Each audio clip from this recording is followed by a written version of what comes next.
Let's all go to the lobby, lobby, lobby.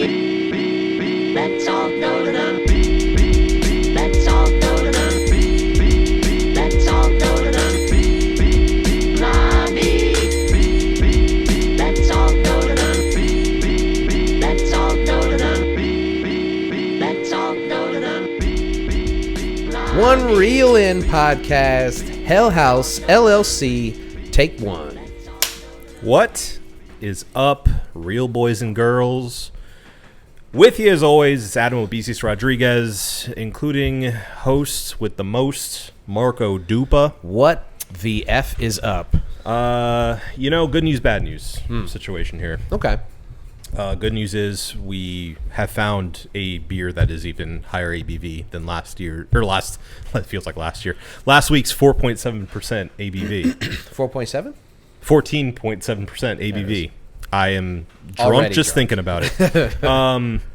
The bad news is that this is our last One Reel In of the season. So Yes. He's sad. I say. We go out with a bang, Yeah. and we weren't really planning on reviewing this movie, but I'm glad I showed it to you anyway. It is House LLC from 2016. A movie I don't think I even heard of before I got Shudder. Oh, yeah, really? Yeah. I only knew what it was because I would like search on Amazon Prime for like random movies, and it just Yeah. kept popping up, and I was like, that movie looks like a piece of shit.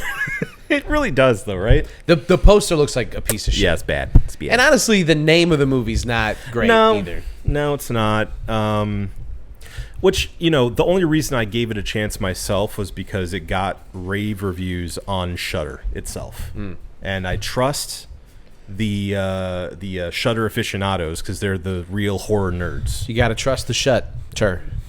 Yeah. Shut the... Fuck up. Yeah. Okay. That being said, I have a long take for you. Okay. Would you like to open up these brewskis while I go through my spiel? Yeah, honestly, let's do it. Do you want me to read first, or you read first? You do the read. Okay. You do the read. So, for the last beer of the month, as Obi said, we have to go out with a bang. And this one, I don't know if you could bang harder than this shit. This is Dogfish Head's Wake Up Worldwide Stout.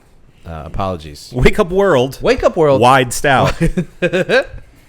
And there's no ABV on any of the packaging because I actually had to look it up. It's on quite Dogfish spooky. Head's. Right. This weighs in at a whopping 15 to 20. So it's one of those things where They're like, couldn't tell you. yeah. Good luck. So it's no real way to know. There's actually quite a few things on here to read, but the actual co-read is as follows: a breakfast-themed imperial stout brewed with that's why it's cold read, baby. It's the Not first time as I'm looking at easy as it looks, huh? A breakfast-themed imperial stout brewed with regeneratively grown grains. What does that Yeah, mean? try that one. Nicaraguan Finca Terrato cold-pressed coffee, plant-based milk, and maple syrup. Ooh. Thank you for the plant-based milk. Yeah. I appreciate that. Yeah. So Yeah. lactose intolerant girly myself. So 15 to 20%. Okay. And it's a 4-pack as well. So, we've been doing this all month, and we've been doing like one or two, like a can or like Yeah. a little bottle that we have to split. Sure. And we've kind of had to just drink the beer and then just live with that. But these, I think we can actually get the full effect. yeah. Okay. And I think we're gonna need it with this movie. See how far we get. Okay. Long story short. Spoiler warning. Hell House LLC, directed by Stephen Cognetti. It's 2014, and documentarian Diane finds herself researching a tragedy that befell small-town haunt House LLC on its opening in 2009. Speaking to locals and fellow researchers, she and her 2 partners are given archival footage after tracking down the only living survivor involved in the creation of Hell House, named Sarah. We are then introduced to the tapes filmed to document the creation of the doomed haunt, with the cast of characters opening up to, Alex, who is the CEO and the leader of the operation, Sarah, his girlfriend, Tony, the tech, and Mac, a longtime friend of Alex's. We see the team arrive at the abandoned Abaddon Hotel, reportedly haunted with bad juju thanks to its former owner, Andrew Tully, who allegedly played with the occult when he owned the place years ago. The team also live in the old hotel while setting up the haunt, and slowly but surely start encountering unexplained sounds and other oddities, including a pentagram on the wall of the basement.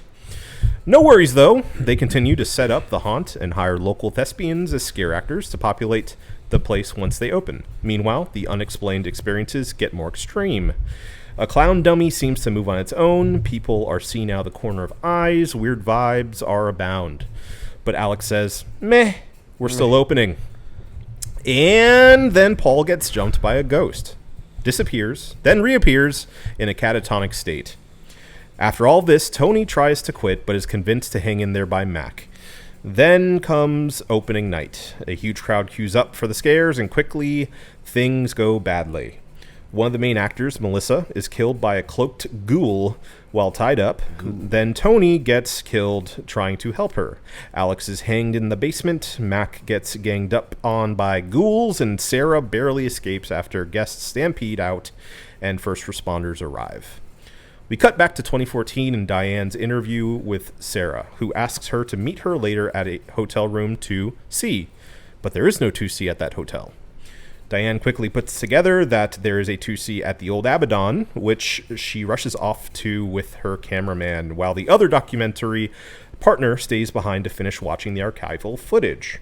The one left behind uncovers video showing that possessed Paul killed Sarah before slashing his own throat. Meanwhile, Diane and the cameraman get to 2C at the Abaddon, try to run away, and are jumped by a now spookified Sarah and 2 other ghouls.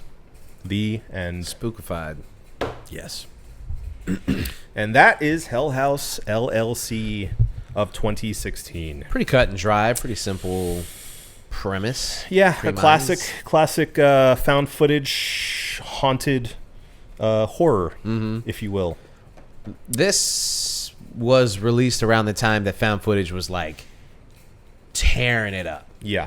Pretty much every horror movie at the time was either some kind of possession movie or a found footage movie. Yes. And this one kind of flew under the radar a little bit. I mean, it garnered 5 sequels. So it's still a success. Yeah, I think they're up to their 4th right now. Yeah. But it wasn't no Paranormal Activity. No. But still, all of the classic tropes of a found footage movie. Yeah. With an added addition of it being a documentary within a documentary. That was interesting. Which I like. That was interesting. Yeah. And then there was some moments in the movie that you're like, whose perspective is this? Sure. There's a couple of moments, there's the scene where there's a revelation that's made that's never revealed, as far as I remember. Where he's like the one guy, Mac, I think, says to the other guy who the only dude who has some sense, the guy who's like, I'm out. Yeah. Paul's freaking sitting there like a weirdo. He disappeared, then reappeared. Yeah. And he hasn't said a word, fuck this shit, I'm out. Yeah. And then his friend catches up with him and he's like, hold on, I have to tell you something. Then it cuts away, then it cuts back, and they're sitting in a grassy field. Yeah. And Just watching the sunset. Right. And for the record, not a bad shot. Oh, great. Yeah. Great. Surprisingly great composition. Yeah. Yeah. But you're like, whose perspective is this? Did They just set up a tripod. Yeah. just so that they can talk about something that no one else is supposed to hear? They will not reveal. Yeah. Why are they? So, and there was a couple of moments like that where I'm like, are we cutting? Is this movie shot from 3 different perspectives? 2 found footage. Well, one's not even really a found footage part. All the stuff that happens in Hell House is the found footage part. Then there's the documentary. But then again, okay, who are we even How did they find the footage of the documentarians getting killed? Do they say something about that in the beginning? A little convoluted. That's a great question. I know they start the... Oh. Yeah, I forgot cheers. about this. Yeah, cheers to that. Thud. The tiniest. Oh, that's a spicy meatball. Wow. And my skin crawl a little bit. Yeah, I just got to chill. Okay. Okay. See how far we go. Yeah. But yeah, so the found footage, like you were saying, is what Sarah gives the documentarians, right? Yeah, right. So they review that, and we're seeing essentially exactly what they're reviewing. Then, of course, there's the documentary footage that Sarah is producing. But I don't think they explain, like, how it would... I mean, I assume the guy who was left to scroll through the rest of the video was like, uh-oh, that isn't good because Sarah's actually dead. Yeah. And then ran to the alerted house. someone or ran to the house and found them dead or found the tape. Or didn't find them at all. Yeah. Right. Yeah. Found the So- tape, and then that's what we're seeing. Yeah. But yeah, so it's strange. Yeah. 3 different perspectives, essentially. Sure. 4, honestly. Yeah, and I think it's important when we talk about found footage to, I guess, underline the fact that they're really like attractive for upcoming filmmakers because they are so cheap to make generally. Yeah. This movie allegedly, from the research I found, didn't find any hard numbers, but they say around $25,000 budget. So nothing comparatively. Yeah, I mean, you can see that. Yeah, You can see that. sure. So I'll say this: there's one, that's a hallmark of found footage movies, the cheapness in which they're made. Another hallmark is how terribly they're acted. yeah, And honestly, I mean, I'm just gonna jump straight to this. It's probably the biggest weakness of the whole movie. I'm surprised you say that because for me, that didn't stand out to me as much as the issues I have with the story itself. And I think for me, it's less the acting, because I think for what they were doing and for the fact that these are, unknown actors, Yeah. again, on a shoestring budget, I thought they did, I won't say great, but really well, like good enough. But I think that what took me out of it, as opposed to the acting, was, again, the suspension of disbelief that you would have to take to say, yeah, that makes sense that he would stay. Yeah, that part. Well, okay, so all right. First of all, I disagree. Okay. That they were even serviceable. Okay. I mean, the only one, in my opinion, who even does a decent job is Sarah. The rest of them Well, are she has just, like the most to do, really. Yeah. The rest of them are just like, They're just... come on. Here's what I noticed, okay? In watching it... Okay, so, all right, so here's the other thing. We watched it that night, Yeah. and I was a little drunk, so there were some moments that kind of went in and out, right? Yeah. So before I came over today, I actually like skimmed through it. Good. To make sure that they're like the scenes that like I blanked on. I was like, oh, okay, that's how that happened. Because I know, Yeah. because I remember the movie and I remember the end, but I'm like, how did we get here? That is the bare minimum for Yeah, the show. remember the movie You and I remember the end. movie and you remember the end. No, I went back and I filled in the holes Sure, that I sure, had. sure. Okay, so now I've got a very clear picture of For the movie. Marco's, credit, it was late. We had just done one of these episodes, and he started nodding off a little bit. Yeah. I gave him the old, the bear poke a couple of times, and he was back with it. So Yeah. So now I have a very clear, very full picture of this movie. okay, good. And it gave me the added advantage of knowing what was about to happen, and so I could kind of watch it clearer. Okay, right? so you were kind of watching it in the way that I watched it with you, where Yeah. I'd seen it before, and I was like waiting for these beats to happen. Yeah. Yeah. And so when the suspense is taken away, you can actually kind of pay attention a little bit more to the little things, the Yeah. nuances and whatnot. And that was the first thing that I noticed was their dialogue sounds to me as if they already know where they're trying to, because it's very clearly like improv dialogue. Yeah.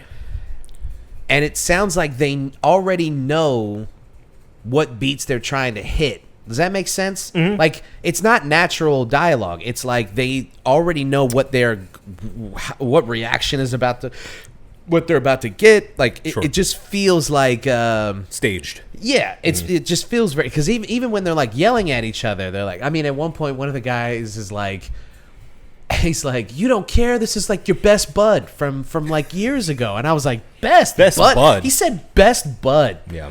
This is like your best bud from like years ago, man, and you don't hey. even care? 2016 was a long time ago. I don't think anyone's ever in their life naturally said best bud. That's how they talk in New York City. Bullshit. Hey, best bud. Hey, best bud. We're going to go upstate and check out this haunted house. Hey, me and my best buds are going up to upstate New York to go to a haunted house. Me and my best buds. Me and my best bud. The dialogue was a little weird. Their delivery was terrible. I think their acting is kind of horrendous, which I think was really hard to get over on second watch. Yeah. Because I think that the staging of the movie is actually excellent. Yeah. I think the idea of doing a found footage movie where people die in a walkthrough, that's like a natural fear that people, you go, especially like the local haunts, like the creepy weird ones. You're like, Yeah. some psycho could actually just pop out of one of these things Sure. and just stab you. You know what I'm saying? Right. That is a real fear that people have. Not me. I've never thought about no. it. But other people have those kinds of fears. Be a man. So I think the staging of it and the concept are actually pretty good. Yeah. But then we fall into the same trap of like whatever we can't explain is supernatural. Sure. And there's, we had just coming off of a movie full of mystery with Cure. I think this is where you see the difference between a movie that is meant for you to fill in the blanks and one that uses that as a crutch. Yeah, because if they don't have to explain certain things, they can just go like, they can just cut away from it, have the footage kind of go staticky, then come back, and it's like, what happened? Yeah. Where did he go? It's a cop-out, I think, in this movie. Yeah, I will say to finish my thought that I was trying to get to at first. Sorry. God. If I can. No, I ran off my train of thought, but I was saying the things that you have to remember when you're talking about a found footage movie, are that A, they are very attractive because they are very cheaply made generally. Mm-hmm. But B, if you lose immersion or that sort of benefit of the doubt within the storytelling and within the acting, it falls down completely, and you can lose your audience like that. Where did they lose you? They didn't. That's the miraculous thing about this movie to me, is that despite being able to see the seams of it and me having major issues with again the plotting and the writing, and again I'm saying the acting is okay in my opinion. It's not great. No offense, actors. But I just think that the concept is so good that this movie could have been even worse and still worked. Yeah. And so I think just the overall concept carries it along with the quality of scares and the amount of fun the movie ends up being. It's not quite a good bad movie because I don't think it's a bad movie. No, but it is fun in the way that a haunted attraction is fun. Yeah. Yeah. I wouldn't call it a good bad movie either. I think it's legitimately like an okay to decent movie. That it's effective. Yeah. So it also doesn't have the charm of a good bad movie because it would have to be like horrendously bad, laughably bad. Yeah. To get to the point where it's like, well, this is at least fun. Well, and there's enough jank within it that I was having fun pointing out like bad choices characters were making. Yeah. Like the classic horror trope of like, I wouldn't go down there if I were you. No, dog. I mean, multiple times where you're like, why the fuck Why are would you doing that? Even in the end where there's like the stampede, one of the characters, I guess it's Mac, who is still holding the camera for some reason. Yeah. Oh, I guess he has a head mount. Oh, yeah, because he's like doing security, basically. Yeah, and it's like, brother, there's absolutely no reason for you to go back down into the basement. No. Like, you have like 40 people stampeding out, trampling each other. I think people die in the stampede. Yeah. And you're like, I think they said like 12 people died or something like that. yeah. So. And you're like, we gotta go back down there and investigate. No, you we don't. Even here's the thing, man. Even if there was no supernatural elements to this, which by the way, I think it doesn't have, I guess, as much legs. But I do think that if it was not a supernatural movie and if there was some kind of like murderous plot from like, I don't know, psychos or some kind of like you'd have to write it better. You'd have to explain how they keep getting into the hotel with nobody knowing. Yeah. But I do find it more interesting because I like movies that seem like it's going to be a supernatural element and then they swerve. Yeah, the swerve. And I yeah. think that this movie had a golden opportunity to swerve. Yeah. And instead they just kind of leaned into like it's ghosts. Yeah, it's the occult. Yeah. Which even that, like when they start introducing the occult elements to it, I thought that was going to be like the thing is that like these cult members still live like in the woods around the hotel or something like that. And not to say that's not the case, because looking at other descriptions of the movie itself, they do call the hooded figures occultists. Right. They don't call them like demons, right? Ghosts or whatever. I mean, so they could be humans that are doing this, but clearly there is a supernatural element at play. Well, and so my other thing with that is I think it would have been better if we knew that they were just regular people dressed up, because if we are to believe that they are demons, yeah, like the one girl who snatches up Paul is for sure like a demon. Yeah. Right? She's like creepy little girl, classic like creepy girl thing. Yep. But the rest of them are dressed up like they have robes. They're wearing robes and then like cheap masks. Yeah. It's I don't know. I mean, it's the part about like them just appearing out of nowhere is enough to be like, oh well, this is a supernatural thing that I can't contend with. If it was just some guy in a robe, just spear him. I'm running at like full tilt and spear. Drop kick. Yeah. Just, I'm putting my entire significant amount of weight into barreling into that dude, and I'm like a bowling ball. I'm taking out at least 3 of them before they start. Roll into them. Yeah. So Take them out the knees. There's that. There's that part too. But yeah, I agree. Like the classic, the choices that characters make in this film are so bad to the point that they are bad to progress the plot. Yeah. And that does weaken the movie because you don't have one character. You only have the one guy who's like, we need to bounce. Questions it at all. The rest of them are like, yeah, I mean, yeah, I know weird stuff's happening, but we put so much money in this already. Let's just do it. And okay, so I get that's my only theory is that the one character says to the other character when they're in the grassy knoll. Yeah. The only thing that I can think of is phrasing. I mean, back and to the left. I think that the only thing that he could have said to him was he has sunk his entire fortune into this. Sure. So we have to commit. He will be ruined if we don't at least open. But they don't reveal that. As far as I know, and maybe somebody can correct me in the comments, but as far as I understand it, the Mac, I think, follows out the other guy, not Alex, but the other guy, not Paul, Tony, yeah. And says to him, you can't leave, and this is why. And then the footage goes staticky, and then it comes back, and then they're sitting in that greatly composed shot. Yeah. And he's just sitting there like, I guess I can't leave. And like that's what I'm saying. Like you can see the seams of the movie because that the director is just like, look, I have this shot in mind. I can't figure out how to make it work in the narrative, but I'm gonna do it anyway. Yeah. So Yeah. It just didn't matter. Who cares? It didn't need to make any Yeah. sense because it does break your immersion a little Yeah. bit. You're like, did they set up a tripod to have this conversation? It's a weird thing to do. The second you think about it too long is the second you go, wait a minute. Well, and I think that's the thing with most found footage movies. The second you think about it too long, the more you start to go, that doesn't make a lot of sense. Yeah. Paranormal Activity is a classic.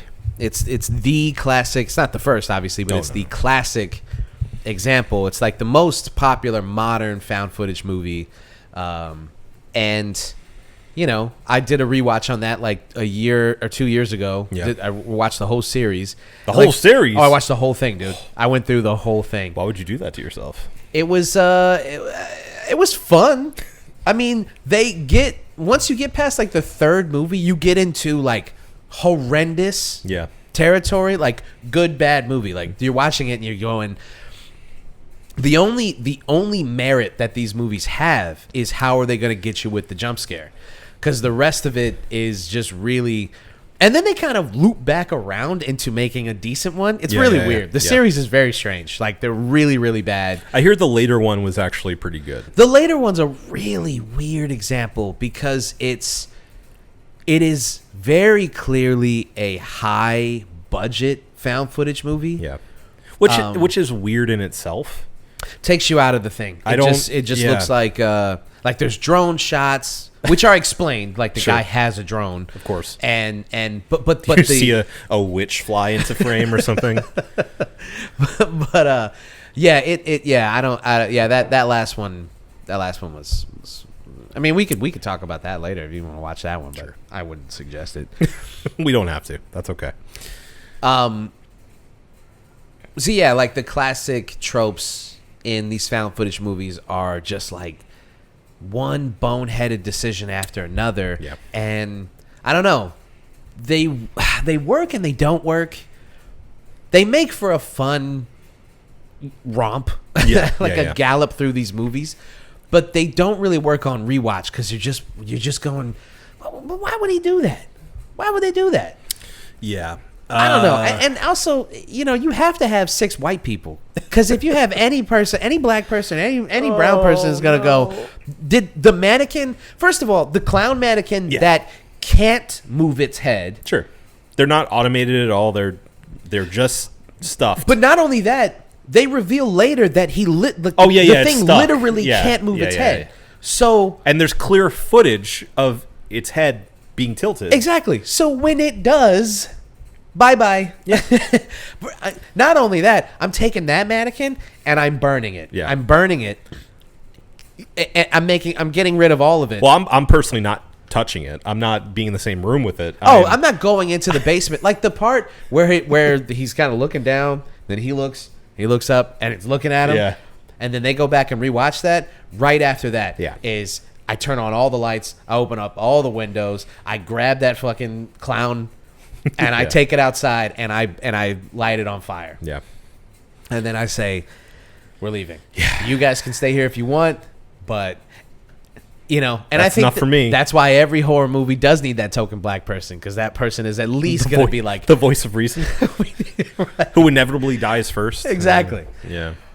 So it was there's just some elements where you're just like, this is such a boneheaded thing to do. Yeah.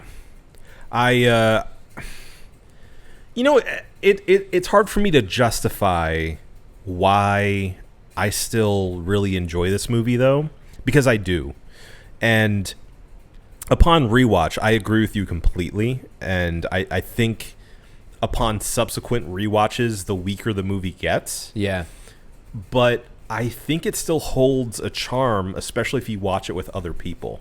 And I think this is, and I'm not trying to say this in a derogatory way, but I think this is a really dumb movie. Yeah. And I think it would please the most vanilla of horror fans. Yeah. This is what they're looking for when they say, I want to go see a scary movie. Yeah. They want the jump scares. They want the creepy characters. They want people making bad decisions. To have that experience of being like, don't go down there. Yeah. Oh, he went down there. Oh, you're going to die now. You know, like. Well, I think these movies only work because you have, 5 or 6 people who continuously make bad decisions. Yeah. And so you have to, it is a very communal kind of, oh, he's going to go back into the basement. Come on, man, don't do it. And he just like slowly walks down and you're like, no, don't go down there. Yeah. You need that. Yeah.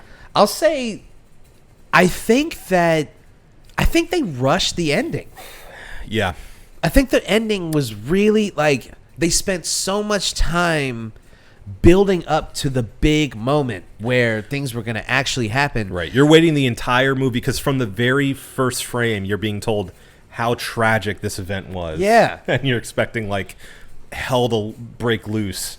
It kind of does, but Well, it does, and it does so fast. I mean, it does realistically. I'll say that. Like one character starts, something goes awry. There's suddenly a fire. Yeah, and then people start like beelining for the exit, Yeah. and they trample each other. Like that's what people would do in real life. Yeah. So that all makes sense. It's And all real. the great realization of like, wait, that's not supposed to happen. Well, the clown getting up and running out. yeah.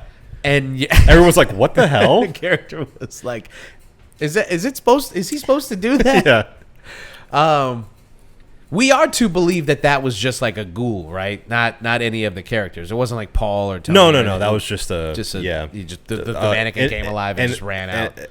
No. The one that ran out was the guy that one of the actors they hired. Oh. Because he's supposed to essentially be security for what's her name? For the girl who's like tied up, right? And so they're like, if any creeps come around and like try to fondle her, right? you So jump he up and sits beat there their and ass. he has to. But then when the other the actual demons are, he's like, I'm out. He pieced the fuck out. Right. Smart guy. He was well, like, fuck this. To be fair, he survived, but he killed himself later. Oh, he did? Yeah, they said that he like hung himself or something. I don't know. Oh, Can't use those words on YouTube. lame. Yuck. But yeah, so they did say in the documentary portion that he survived, but ended up sewer sliding. Oh, okay. Well, they probably were trying to set up a sequel. Yeah, maybe. See what happens to the characters afterward. Now, and I'm speaking as someone who hasn't actually seen any of the sequels. I started watching the prequel because that's the only one I heard good things about. Okay. And it's really good so far. I can't speak to it completely, but so far it's really good. It's like it takes place in the 80s, I think, and it's about the hotel itself. Another trope of found footage movies is sequels that come out to diminishing returns, and then Yes. one random movie that's like Right. pretty good. You're Exactly. like, wait, what? Yeah. Like Cloverfield. Oh, sure. Like, then all of a sudden you get like Cloverfield Lane, and you're like, wait. I thought it was all right. No, it's good. That's what I'm saying. Like you get, yeah. Well, yeah. the original Cloverfield The original Cloverfield is good. is good. Yes, Yeah. yes. The what's the Netflix one that came out with? That's the one with John Goodman, right? No, that's Cloverfield Lane. Okay, yeah. That's There was the second or third one. I think second one. That they go completely in another direction. Yeah. And that one's the good one. Then they make another one that kind of sucks. And it kind of sucked. Yeah. There was a whole to do about. I think it came out on like New Year's Eve or something, or Christmas. Yeah. And I remember like anticipating it and watching it, and being like, Yeah. eh. Something about Come on, JJ. found footage movies. Not even obviously they get made all the time because they're, like you said before, easy to make relative to making movies. Obviously, I don't think Sure. I don't think making any movie Hey is man, easy. I don't have $25,000 to throw at a movie right now. right. So, Let alone relative to 10 making years ago. movies, it's easy to make, easier to make. But I also think that there's just something inherently scary about found footage movies that good directors are really adept at taking advantage of. It can be extremely immersive. Yeah. You are in a POV and just like a video game that makes you feel like you are actually there with the characters. Right. And you're at the mercy of whatever decisions The that cameraman. the character. Yeah. Yeah. And I think there are a lot of good moments in this movie that they take advantage of the genre itself. Yeah. Makes it work. Yes. And then there's just other stuff where you're like, it's just, I don't know. I guess the movie's just so quick. It's so breezy. Also, I didn't like any of the portions with like the detectives and the experts. The talking head portions. Yeah. I didn't get them at all. I just thought it was such a like, they're trying to lend legitimacy to the events. That's exactly it. Yeah. And I just don't think that they were. I think that their dialogue is too unnatural. I just think that they're not. Those portions just aren't done well enough. For me, those portions tend to work better than the air quotes naturalistic acting of the regular movie, though, because as you know, I'm a fan of some really bad paranormal activity TV shows. Yeah. And that's exactly how they talk. That's true. That is exactly how they look. And I think that was the realest, again, air quotes, part of the movie. Yeah. Was those like experts being like, well, yeah, they say that there were demons in the basement. It's like, okay, man. Yeah. I don't think they knew anything about Tully or the occult. Unfortunately, that was the closing night as well. And that was their downfall. Grand opening, grand closing. There's God one part where damn one of the your guys is manhove. like, Alex, he put everything that he had into Hell House, and all of his buddies, they stuck by his side. They would never leave him because they were friends for life. He grew up with one guy. He's been dating the other girl for years, and the other two dudes were his first hires. So Yeah, that's right. I mean, of course, they just wouldn't leave his side. They were loyal to him. Context, and I'm like, context, what? context. Yeah, I'm like, just blah. Yeah. Thank you for all that information, though, bearded guy. Yeah, he was the standout. It was the bearded guy, and the guy that said he was like investigating for years or something, that he used to work for the newspaper. Yeah. Those were the two that stood out especially. Yeah. I think that the premise of the movie itself is really good. I don't think the world is very good. And I have to imagine that's why the sequels didn't do well, is because it is very thin. Yeah. And again, not seeing them yet. I may watch them at some point. But I have to imagine those sequels don't have a lot to play with, and they probably don't do it well. Yeah. So I think There's only so much you can flesh out. And by the way, it's dangerously close to Paranormal Activity conceptually, because that movie is also about the occult. Sure. Like the reason that the girl gets possessed in the first place is because she's a part of some like weird cult thing. Spoiler. Yeah, sorry if you haven't seen Paranormal Activity. They reveal in like the second or third one. I think it's the third one. Yeah, that's right. Where they're like a band of witches or something like that, and that's the reason that they're so susceptible to possession and all this stuff. Why does it always boil down to witches? I don't know. So Witches. it's always witches. Yeah.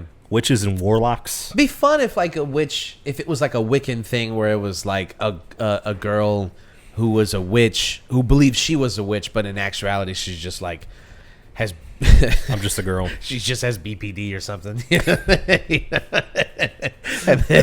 and then that's why she's murdering people. Like Yes. that's scary. Well, that goes along with your speaking from experience. A little too close to home. I don't know.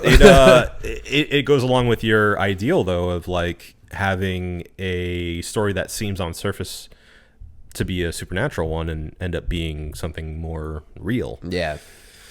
Which I agree with. I think that's always a fun twist as long as it's done right. And I think it's a cop out, especially in this movie. It's a cop out because it's revealed. I think it's revealed really late in the movie, and by the time that you figure out what's going on, it's the end. There's nothing that you can do about it, or Now, that the characters can do about they it. do set it up by, us being introduced with the documentary filmmakers talking about, first of all, the tragedy, but also we start to learn a little bit more about the history of the Abaddon Hotel. Yeah.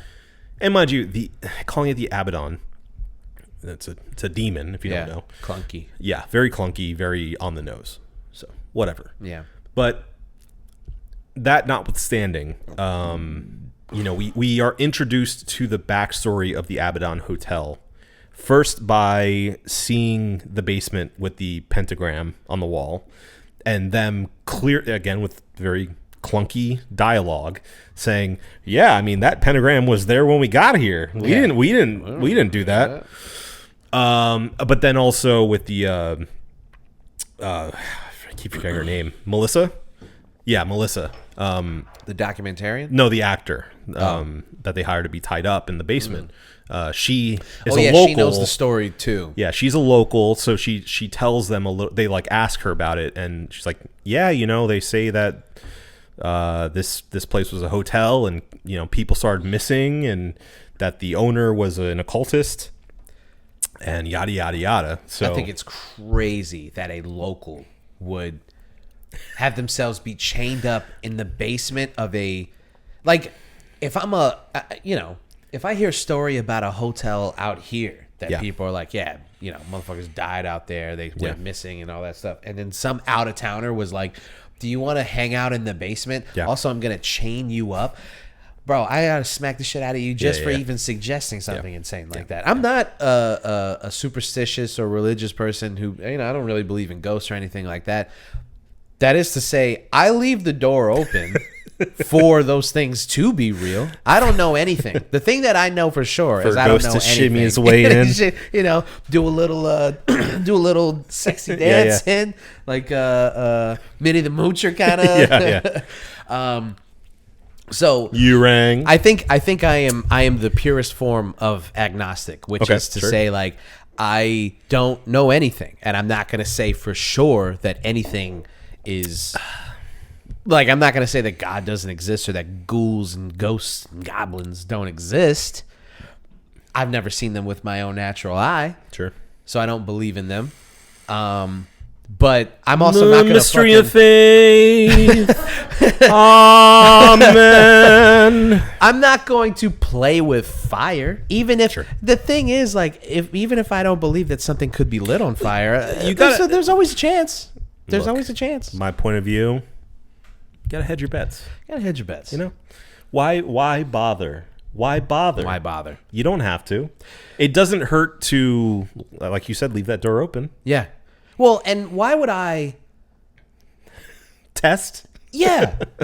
and why would you just, okay, going back to my initial theory on this or idea, I guess, that, like, it is an occult thing, and it's not supernatural. Sure.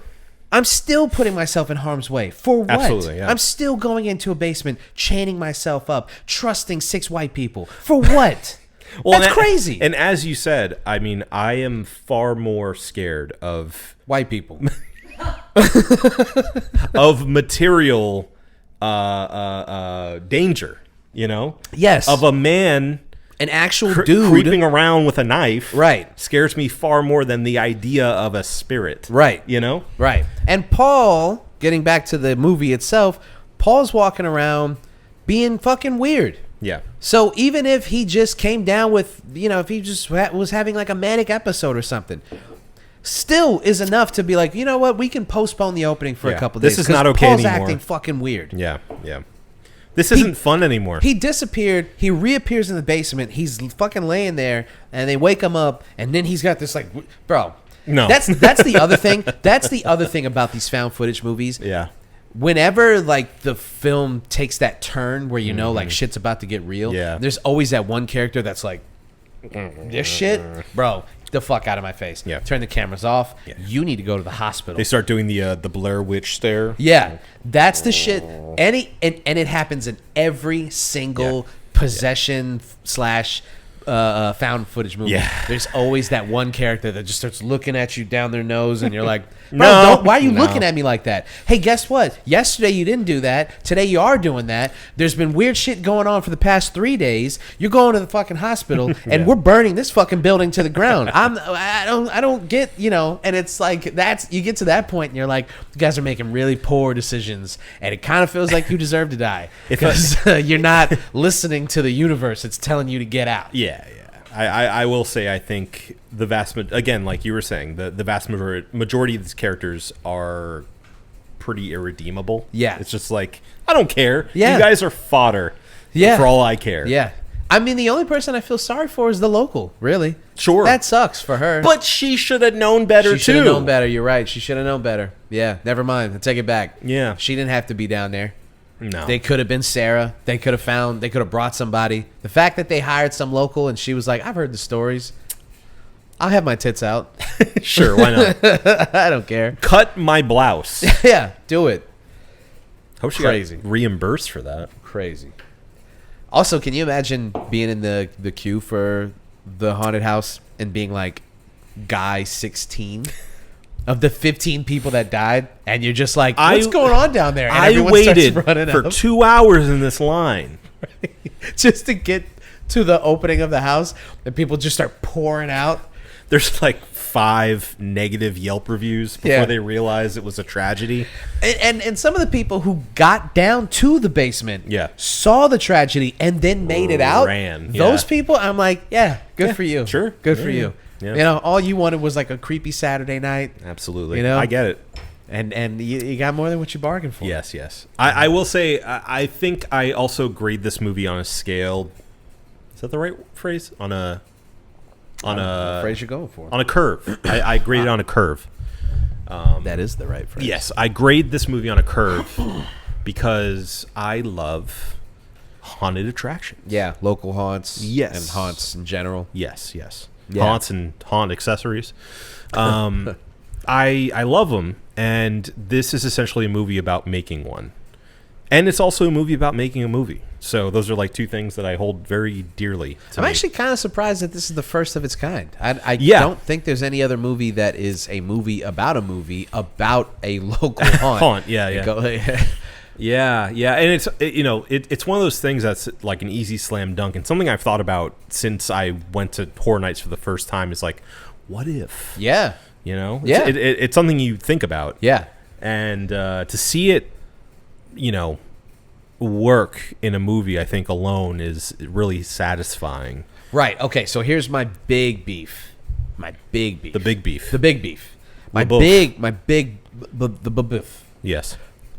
is going back to the ending being rushed. The ending, the tragedy that took place should have been half an hour long. Yes. This is my big criticism of the movie. Okay, this is the thing that I hated the most about it, even more than the acting. The tragedy should have been half an hour long, and it should have been characters. It should have been like patrons disappearing. It should have been like murderers happening in the shadows. It should have been the whole night. It should have been the whole night. And it culminates before close. Yeah. And something happens. It should have been, I think, instead of being like this big thing open to the public, 20 people go down there, 15 people die, a bunch of people storm out. It was this whole big thing. I think it should have been, I'm sorry, I'm rewriting your movie. I think it's been long enough.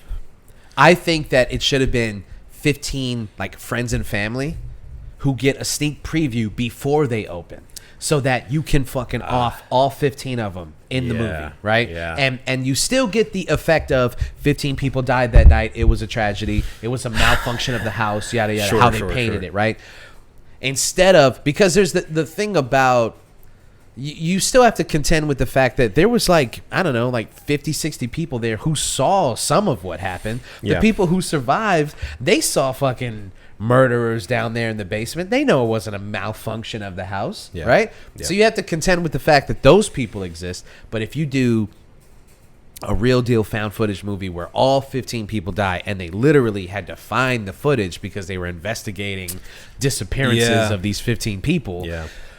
And I think what you do is like, you have everybody with top-mounted cameras, and you cut between all of their perspectives, right?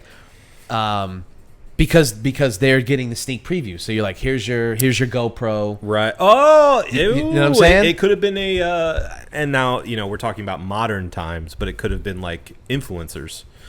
Yes. Like before we go live. Come with me.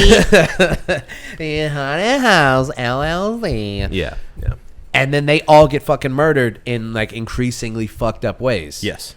And then I don't know. I guess maybe they end up haunting the place too. They could be, right. And then the cycle continues, and it's always just a bunch of patrons who got murdered. That's the secret. Every time they go in. There are no fake actors in that house. Because the other thing is, the occult thing with Tully is just kind of sprinkled in. Yeah. Right. So then you have to just go, oh, those hooded figures must be part with of Tully, that. I guess. But Tully was around the 80s. Is he still active? Right. Well, he killed himself. Oh, right. You're right. Or did he? Or did he? Yeah. So that part is kind of like, well, who the fuck are these people? You give hold to your like natural animalistic fears on first watch. Yeah. And then on second watch, you're on the ride, and then then once you've been on the ride, you have a little bit more clarity. Yeah. Now, as the roller coaster's going up, you're kind of looking around a little bit more, and you're like, that's why you would enjoy going on the Mummy. Why do you say stuff that like that I've been on the Mummy? By the way, been on the Mummy like 4 or 5 times. Okay. And it's fine. Okay. But I just don't. There's no reason to go on it again. I don't get that. Why do we have to keep going on these things? What do you get from that? What do you glean from that? I mean, you get to see it in a new light. What are you talking about? I mean, is it not no prize enough for you, a reward, if you will, that every time you finish it, you get to see Brendan Fraser talking about his coffee? That is fun. It's great. That is fun. Love it. We'll give you that. Yeah. I don't think what I have to go through to get that is worth it. But I Silence. My mom's like, you need to probably go to the doctor. For not liking roller coasters? No, because she thinks, because I was talking to her earlier and I was like, I think that my motion sickness is getting worse. And she was like, you're getting older and you should probably get that checked out. Yeah. And I was like, God, just... Well, Sherry can't read in the car anymore. I never could read in the car. Yeah. So, I get dizzy. Apparently, that gets worse as you age. I can read while I'm driving. That's not good. Guys, come on. It's a joke. Come on.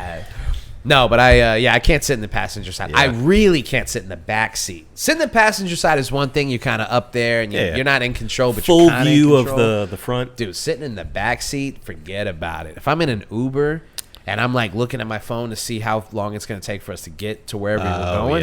Oh, dude. Yeah, I'm like, we'll just get there when we get there, I guess. Yeah. And that's why I don't do roller coasters. Okay.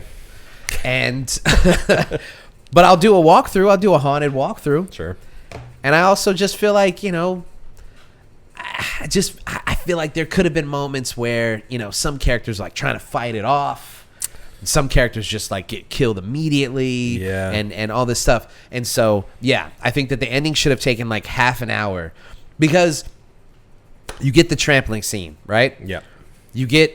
You don't even really get to see what happened to Homegirl. It looks like they like take her off the chains and like kidnap her. Yeah. Then you get Homeboy who's hanging for some reason. They don't really explain that. You just find him in the attic and he's just hanging. It's probably like a reference to Tully. Yeah. Right. You get that. Sure. Yep. This all happens. And then that's it. Right? Yeah. Then you cut back to present time. Until 2C. Until 2C, right. So then you get that moment. Then you get the big reveal that you get the footage that she actually is dead. Right.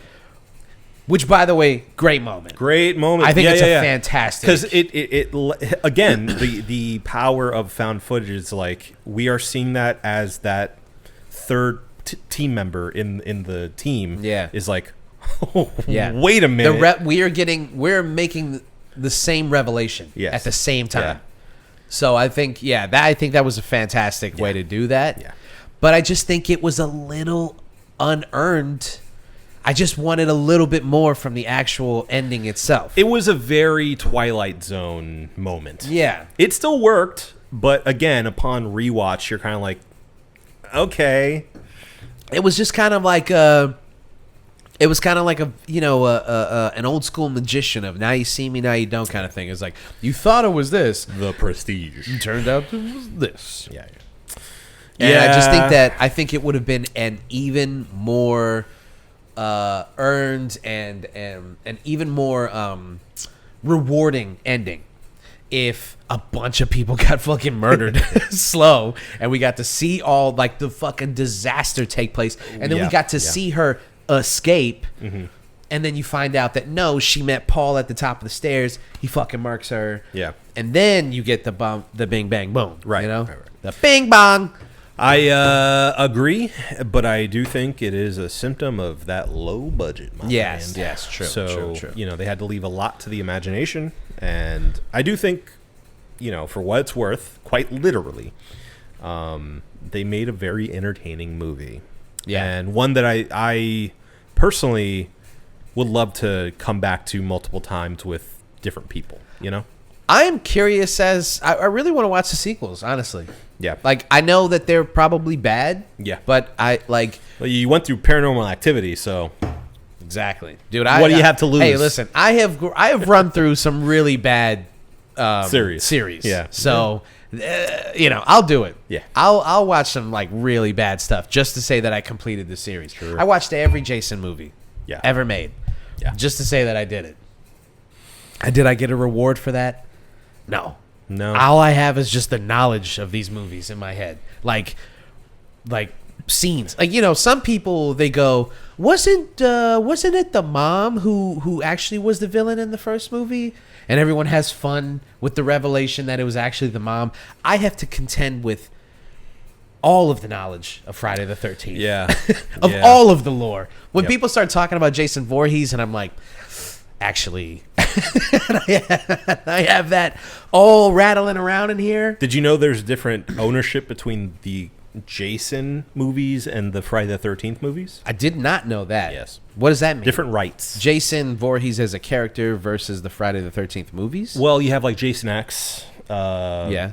You have Freddy vs. Jason. Jason. Right. Anytime the title has Jason in it, Jason Goes to Hell, I think, was another one. Well, that was Friday the 13th. Jason Goes to Hell. Okay, so that may not be included, but I'm pretty. You can fact check me on this, but I'm pretty sure there is a difference in ownership between Jason and Friday the 13th. By the way, the Jason Goes to Hell movie, that is where they introduced the fucking Freddy thing. Glove. Yeah. Yep. Which was interesting. Which was not paid off for like 15 years or something. Yeah. Which is a crazy thing to do. Yeah. To just finally like, oh yeah, we could do this. I rewatched Freddy vs. Jason recently. I kind of love it. I kind of love it. It's a fun movie. It's so fun. It's so dumb. Can I tell you my backstory with that movie? Please. I was in a field trip in high school. Yeah. And we were on the way. It was for our auto shop class. We got a field trip for that. And we were going to the drag racing museum. I forget the name of the guy. RuPaul? No, not that one. That would have been fun too. But no, there's a local drag racing museum like an hour or two away, and we did that for a field trip. And on the way there, we had one of those nice charter buses with the screens and a DVD player. Ooh. And someone brought Freddy vs. Jason. That's crazy. And so we all watched it on the way there. Yeah. And when I tell you it's one of the best movie theater air quotes experiences I've ever had, yeah, I ain't lying. Yeah. And so from then on, I'm like, this movie sucks, but rocks at the same time. It really does. It is so good. It is so dumb. It's so satisfying. It hits all the notes that you want from those movies. Yeah. And it's somehow, I think, more true to the spirit of Freddy and Jason than a lot of modern revisionist slashers are. Yeah. Even for the time period when it came out, like the early 2000s slasher era of like Texas Chainsaw Massacre and whatnot. Yeah. I mean, I think that's an exception. That's actually a good remake. But yes, I think a lot of those had way too much sheen on them, or they were trying to do something that was more like Scream and be really like smart about it. Smarter than the audience. Right. And this movie is dumb, and it knows it, and it is so much fun and so much better for it. Well, I mean, even the modern Friday the 13th remake and the modern Nightmare on Elm Street remake, both bad movies because they tried too hard to be super modern and like smarter than the audience, when that's not what made these movies great. No. You know, my favorite story from Freddy vs. Jason. You should watch. Have you watched the Red Letter Media on it? Yeah, it's really good. Yeah. There's the bit about the fact that no one wants to take credit for the F slur in the movie. Yes. Which I just think smartly is fucking hilarious. Yeah. The writer is like, wasn't in the script. They threw Kelly Rowland under the bus. Oh my God. Like, such a fucked up, like, we don't know why she said that. She just said it. I think it's insane for them to be like, she improvised that. And they left it in the movie, even though all accounts point to the fact that they disagreed with her usage of the word, and yet it's in the final cut of the movie. In a world where ADR exists. Or even a second take. There's Sure. no reason why she said that. Yeah. And they were like, Kelly Rowland, even at the time. Folks, that's a wrap. We got it.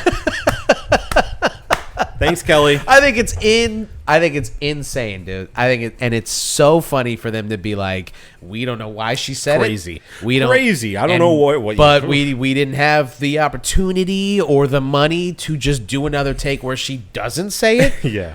I love that. I love that because they're so full of shit. Very clearly, of course, the writer put it in, and she was like, "All right, well, fuck it." I mean, that's how people talked back then. So no one at the time probably batted an eye when she said it. No, I remember seeing the movie and not batting an eye when she said it. I thought it was funny that she called him that. Yeah, it's weird. I was a child and it's a little weird, and I was immature and didn't think about stuff like that. Well, as an adult, you rewatch it and you're just like, oh. but even still, you're like, if I was like 22 watching this movie, I would be like, oh, that's fucked up. Yeah. I'm 35. I'm watching it going, I used to talk like that. You know what I'm saying? Like, it's just, well, let me tell you about a bus full of auto shop high schoolers. Yeah, so it's I don't know. I just find it hilarious that in modern times, like with modern politics and a modern 2020 revisionist history on these movies, to look back and be like, I didn't say it. I didn't do that. I didn't do that. Like, yeah, whatever. Okay. Anyway, we've spent like 10 minutes on a movie that we had to, though. I feel like we had to. I feel like we had to. All right. I think that's also because, like, at the end of the day, I think this is a well-made movie. Yeah. I think that they take advantage of the tropes of a found footage movie, and I do also think that they fall victim to some of the pratfalls of a found footage movie, and so I think that balances it out, and you get a decent movie. I think and I think that the originality of the concept push it past being just a decent movie. Yeah, where you're like, yeah, I mean, I've watched like dumb found footage movies on like Amazon Prime or whatever, on like Tubi and shit, where you're like, this movie fucking sucks. Sure. And there's like maybe a kernel of a nugget of a microcosm of a good idea. War of the Worlds. Yeah, exactly. Exactly. And this movie pushes past that. Yeah. I think there's enough around it to make it a good movie. Agreed. Agreed. That being said, is there anything else you want to say about House LLC?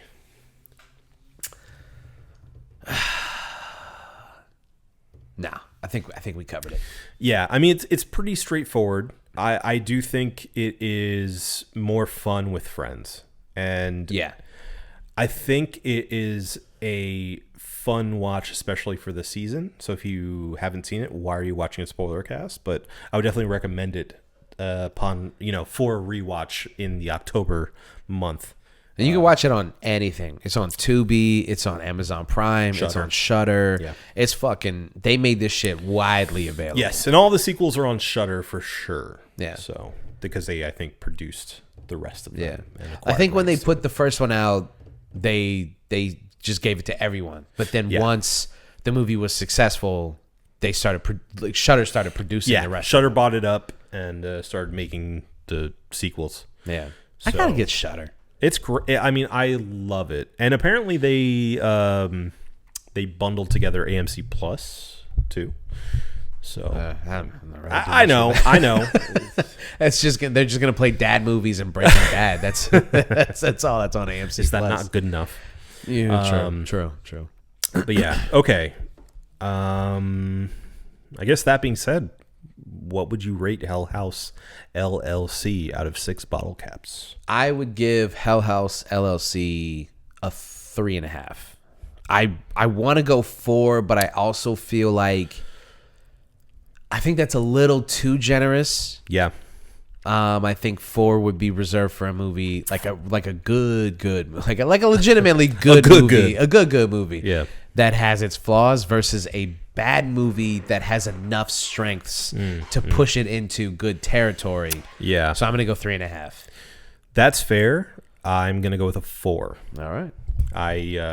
Respect, man. I Respect. appreciate it. I really do like seeing these kind of low budget movies, like just have a really good concept and do what they can with it. Yeah. And yes, it can be better, certainly, but I really do enjoy it for what it is. So highly recommend. All right. That is a 4 out of 6 for me and a 3.5 for you. Well, without further ado, this has been the One Reel In podcast and Not So Sober October. And that's a wrap. All right. Feeling this beer. Like, Let's all go to the beach. Let's all go to the beach. Let's all go to the beach. To get ourselves a treat.